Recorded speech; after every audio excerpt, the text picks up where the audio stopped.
ASP sir, அவனை உடனே suspend பண்ணு. அதுக்கப்புறம் அவன் தலைய வச்சு பசங்க ஃபுட்பால் ஆடுவாங்க. சமூக வலைத்தளங்களில் விமர்சித்து எழுதியதாக நாம் தமிழர் கட்சியினர் மீது கைது நடவடிக்கை மேற்கொண்டு வரும் திருச்சி எஸ்பி வருண்குமார், அந்த போலீஸ்கார பயலுக்கு நான் யாருன்னு காட்டுறேன். வேலையை ரிசைன் செய்து விட்டு வாங்க, நேருக்கு நேரா மோதுவோம் என்று சவால் விடுத்தார். புயல்ல மாட்டினா உயிர் போயிடும், தெரிஞ்சும் கூப்பிட்ட காரணம்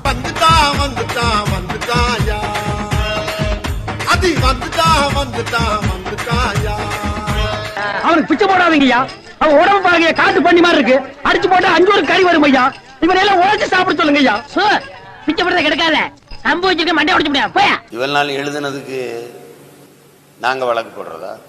2 மாசம் உங்களை எழுதுன நாங்க எழுதல, யாரோ எழுதுறாங்க, உங்களால தாங்க முடியல. உங்களுக்கு 2 நிமிஷம் டைம் தரேன், முடிஞ்சா என்ன கொன்னுட்டு உங்களை காப்பாத்துக்கங்க. யாரு இவனுவ? 15 வருஷமா எங்க அம்மாவை, என் தங்கைய, என் உடன் பிறந்தார்களை, என் பக்கத்தில் இருக்கிற என் அக்கா தங்கைகளை, என் மனைவிய எவ்வளவு கேவலமா எழுதுனீங்க. அதெல்லாம் நீங்க காசு கொடுத்து எழுதுனதான? அப்போ அச்சோ சாமானா குரல்ல கேட்டுட்டு ஏதோ பிச்சைக்காரன் அம்மா, அவனை போய் பிச்சைக்காரன் சொல்லாதம்மா, அப்புறம் பிச்சைக்காரன் நம்மளே தப்பா நினைப்பான். அப்ப நாங்க எவ்வளவு சகித்திருப்போம். வாயை திறந்தாலே நீங்க சொல்ல வாய் கூசுற அளவுக்கு நீங்க எழுதுனீங்க. அப்ப மூடியாச்சு. எங்க திறக்க வர்றீங்க? உங்களுக்கு தான் மானம் இருக்கு, எங்களுக்கெல்லாம் மானம் இல்லை. எங்களுக்கு இருக்கிறது ஈனம், மானம் இல்லை. அது தலைவலியும் காய்ச்சலும் தனக்கு வந்தா தான் தெரியும். இதே உணர்வு தான், இதே வருத்தம் தான் எல்லாருக்கும் இருக்கும். என்னப்பா ஆதாரம் இல்லாமலா பேசுறேன்? Sorry sorry sorry brother. இது பேச்சு இல்லை. அது நீங்க உங்க வேலையை நீங்க செஞ்சீங்கன்னா எத்தனை ஐபிஎஸ் தமிழ்நாட்டுல யாரோட எங்களுக்கு மோதல் இருக்கு? அதை மட்டும் கேட்டுறாத. யாராச்சும் ஏமாந்தவன் கையில கிடைச்சா கண்ட மேனிக்கு கதை அடிச்சு தள்ளுவேன். நான் கேட்கறதுக்கு பதில் சொல்லுங்க, இல்ல அவரை சொல்ல சொல்லுங்க. ஒளிபரப்பு விழான்னு கேட்குறேன். இதெல்லாம் டூ மச்சியா. அங்க தேடி வரும்போது அவனை காவல்துறையிட்ட ஒப்படைச்சதே நான் தான். அப்ப அங்க இருந்த அதிகாரிகிட்ட குண்டாஸ் போடக்கூடாது, என் தம்பியை ஒப்படைக்கிறேன், நீங்க வழக்கு போட்டு விடுங்க, நான் வழக்காடி வெளியில் எடுத்துக்கிறேன். அந்த ஆள் பின்னாடி போனீங்கன்னா ஒன்ன குப்பையாக்கிடுவான், போ உள்ள. எனக்கு வாக்கு தந்தாரு, அவர் பேர் வேணா, இப்போ அவருக்கு சிக்கலை கொடுப்பாங்க. அது காப்பாற்றினாரு, அவர் போடலை. திருப்பி வம்படியா திருவள்ளூர் மாவட்டத்தில் இவர் வேலை செஞ்சுட்டு இருக்காரு. யாரு? நீங்க சொல்றவர். அங்க அவரை அழைச்சிட்டு வர சொல்லி கைது பண்ணி கூட்டிட்டு வந்தா அங்க வச்சு குண்டாஸ் போட்டு புழல் சிறையில் அடைச்ச பெருமகன் யாரு? இவர் தான். நீ எதுக்கு வந்த? அதை சொல்ற. நீங்க எங்க இருக்கியே குற்றங்க நிகழ்ந்து விக்கிரவாண்டியில இடைத்தேர்தலில் ஒரு பாட்டை பாடுறாரு. அந்த பாட்டு எங்களுக்கு அதுக்கும் சம்பந்தம் இல்லை. அந்த பாட்டு பாடப்பட்டது அம்மையார் ஜெயலலிதா காலத்துல. எழுதினவர் வேற, இசையமைத்தவர் வேற. அறிவு இல்ல உனக்கு? விருதுநகர்ல ஒரு தம்பி, இவர் தொடர்ச்சியை இவங்க ஆளுகை என்னை எழுத, இவரோ திராவிட முன்னேற்ற கழகத்தின் தகவல் தொழில்நுட்ப பிரிவோ என்னையே என் குடும்பத்தை எழுத கோவத்துல என் தம்பி ஏதோ பதிவு போட்டாங்க. அவர் தன்னை எழுதுறதா நினைச்சுட்டு கைது பண்ணி கூட்டிட்டு எங்க போறாரு? திருச்சிக்கு. ஓயா, நானே அந்த அடுத்த திருப்பலான் இருக்கேன், நீ வேற உயிரை வாங்குற, போய்த்தலையா. மதுரைக்கார தம்பி அவன் சென்னையில இருந்து ஒரு பதிவை போட்டுறான். அவனை கைது பண்ணி எங்க கொண்டு வர்றாரு? திருச்சிக்கு. ஏன் அங்க காவல் நிலையம் இருக்கா இல்லையா? கன்றாவிய உங்களுக்கான இந்த நிலைமை ஏன் இங்க விருதுநகர்ல இருக்கா இல்லையா? கொண்டு போய் கண்ணை கட்ட சொல்லிட்டு இவரே அடிச்சு இன்ன பேச்சு இல்லாத பேசி வலிக்கும் போது கருப்பா அப்படின்னு கத்தும்போது வழி தாங்க முடியாது. என்னை கெட்ட வார்த்தையில பேசி அவனை கூப்பிடுறா, உங்க அண்ணனை கூப்பிடுறா இப்ப அப்படிங்க. நாங்க பேசினா உங்களுக்கு வலிக்குது, நீங்க பேசினா எங்களுக்கு இனிக்குமா? அனாவசியமா வாழ்க்கையில தலையிடாதீங்க. உனக்கு ஏது வாழ்க்கை, அதுல எப்ப நான் தலையிட்டேன்? இனிமே உன் வாழ்க்கையில காலத்தை விடுவோம் பாத்துக்க. தம்பி, நீ எதுக்கு ஐபிஎஸ் படிச்சா? அந்த வேலையை தான் பார்க்கணும். நீ திமுகவின் ஐடி விங்களை வேலை பார்க்கணும், இந்த வேலையை ரிசைன்மெண்ட் போய் பார்க்கணும். கத்தாத, கத்திரினா வாயில கல்யாணம் அடிச்சு போடுவேன். ஓஹோ, மொத்தமா 2 பேரும் சேர்ந்து 200 ரூபாய்க்கு தான் திட்டம் போட்டீங்களா? புரியுதா? இத்தனை போலீஸ் இருக்கும்போது உங்களோட எங்களுக்கு பகை எதுக்கு, எங்களோட பிரச்சனை எதுக்கு வருது? நீங்க உருவாக்குறீங்க. நீங்க எங்களோட இப்படி மோதனால உங்களுக்கு இந்த இப்ப நேரம் பேச வேண்டியது பாருங்க. எனக்கு அது அவசியமற்றதானா? உங்களுக்கு நீங்க புகழ் விரும்புறீங்க, உங்க பேர் அடி பண்ணணும், உங்களை பேசணும், செய்தி வரணும் அப்படின்னு. நான் சொல்லல. நூதனமா திருடுறது மாதிரி இவங்க எல்லாம் நூதனமா திருடி சாப்பிடுற கூட சேர்த்தவங்க. அதெல்லாம் இருக்கட்டும்னே. டேய், இந்த பட்டு வேட்டி பட்டு சட்டை எல்லாம் எங்கடா திருடிட்டு இருந்த?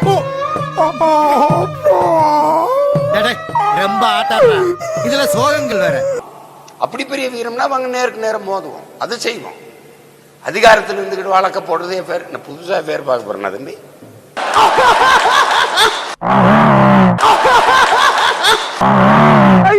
ஐநூறு தடவை கரலா கட்டி சுத்திட்டே இருக்காரு. தேனமும் 200 தடவை தண்டால் எடுக்கிறாரு. தேனமும் 300 தடவை வெயிட்ட தூக்குறாரு. புதுசா பேர் பார்க்க போறேன்னா சொல்லுங்க. 138 வழக்கு இதுவரை இருக்குது. எனக்கு வழக்கு இல்லாத நீதிமன்றங்கள் இல்ல, மாவட்டம் இல்ல. இந்த ஊர்ல நடக்கிற எல்லா முட்டாள்தனத்துக்கும் காரணம் அவர் மட்டும் இல்ல, இந்த அறவே கடந்து நீ புதுசா போட்டு என்ன அவரவர் அவர் பொறுப்பை உணர்ந்து வேலை செய்யணும். நீங்க கூலிக்கு வேலை செய்யறியே, நான் கொள்கைக்கு போராடுறேன். இந்த கடுக்கெல்லாம் என்கிட்ட கொடுக்காத. எனக்கு இதெல்லாம் ஒண்ணும் இல்ல. உயிருக்கு துணிஞ்சவனுக்கு எல்லாம் சாதாரணம்.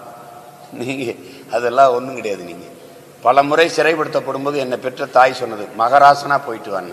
யாருங்க இவரு? அடி முட்டாள் கேள்விப்பட்டிருக்கேன், ஆனா தடி முட்டாளை இப்பதான் பாக்குறேன். கரெக்டா தான் சொன்னீங்க. தான் கெட்ட குரங்கு மனத்தையும் சேர்த்து கிடைக்குன்னு சொல்லுவாங்க. அது மாதிரிதான் அவர் மட்டும் முட்டாளா இல்லாம ஊர்ல இருக்க எல்லாரையும் முட்டாளாக்கிட்டு இருக்காரு. இப்பவே நீ செஞ்சீங்கன்னு வச்சுக்கோங்க, மகராசனா போயிட்டு வான்னு சொல்லுவான்.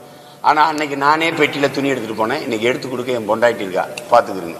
வேற நானாவது இப்ப அரசியல், அவ பிறக்கும் போதே அமைச்சர் மக. அதனால எங்களுக்கு இதெல்லாம் சாதாரணம். பார்த்து விளையாடுங்க.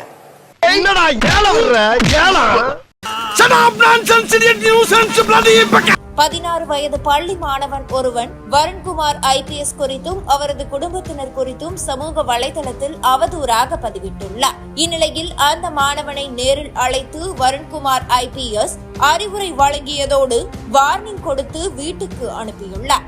இந்த வீடியோ தற்போது சமூக வலைதளங்களில் வைரலாகி வருகிறது.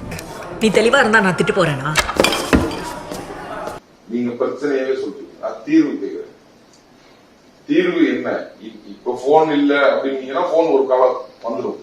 அப்ப இதெல்லாம் பண்ண போறாங்க. என்ன பண்ணாலும் திருத்த முடியாது அப்படின்ற மாதிரி விட்டுற போறீங்களா, இல்ல வேற ஏதாவது முயற்சி எடுக்க போறீங்களா? என்கிட்ட சொல்லி நான் ஒரு 24 நாள் கண்காணிக்கிறதுக்கு நானா இவரோட அண்ணன்? இந்த விஷயத்தை போய் நான் வெளியே சொன்னா என் நிலைமை யோசிச்சு பாடுறா.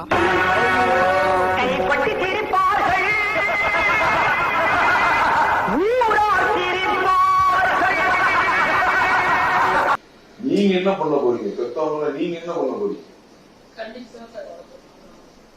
இப்போ 15, 16 வயசு ஆயிடுச்சு, இதுவரைக்கும் கண்டிக்கல. இனிமே கண்டிச்சு திருத்திருக்கீங்களா? சரி, அதான் இப்ப என்ன பண்ண போறீங்கன்னு கேக்குறேன். எப்படி பாப்பீங்க? சார் ஒரு சின்ன ரெக்வஸ்ட் தான். சொல்லு. இங்க நடந்த சோதனைய தயவு செய்து நம்ம காலேஜ் பொண்ணுகிட்ட சொல்லிடாதீங்க சார். நல்ல புத்தி, நல்ல எண்ணத்தை. உனக்கே ஒரு தங்கச்சி இருக்கு, உனக்கு ஒரு தாய் இருக்கு அப்படின்னு நல்ல எண்ணங்களை விதைங்க. என்ன மாத்தல 5 வருஷம் கழிச்சு போன் கையில வரும். இதே வேலையை பண்ணுவோம். கண்டு விட்டாளையா, சூச்சமத்தை கண்டு விட்டாளே. இந்த மாதிரி அவதூறு எழுதுறது இதெல்லாம் சத்தமா பேசு. பண்ண மாட்டேன். திருந்திட்டேன்னு எடுத்துக்கலாமா? தப்ப உணர்றியா? சத்தமா சொல்லு. நீனே சொல்லு, முழுசா சொல்லு. இனிமே எப்படி இருக்க?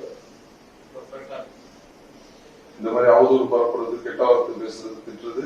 பாரு, நான் உனக்கு நண்பன் மாதிரி, எது இருந்தாலும் மறைக்காம சொல்லு. ஒரு சொந்தக்கார பையன் கூட சேர்ந்து வீட்டுல போய் விசாரிங்க. அடிக்கிறது தீர்வாவது. இந்த நோய் இங்க இருக்கு, அதனால அடிக்கிறது தீர்வாகுது. இந்த வீடியோ உங்களுக்கு பிடிச்சிருந்தா கண்டிப்பா லைக் பண்ண மறக்காதீங்க. அப்படியே உங்க நண்பர்களுக்கும் ஷேர் பண்ணுங்க. நீங்க பண்ற ஒவ்வொரு லைக்கும் தான் இந்த வீடியோவை மற்ற நண்பர்களுக்கும் கொண்டு போய் சேர்க்கும். மறக்காம சப்ஸ்கிரைப் பண்ணுங்க. உங்க கருத்துக்களையும் கமெண்ட் பாக்ஸ்ல பதிவு பண்ணுங்க.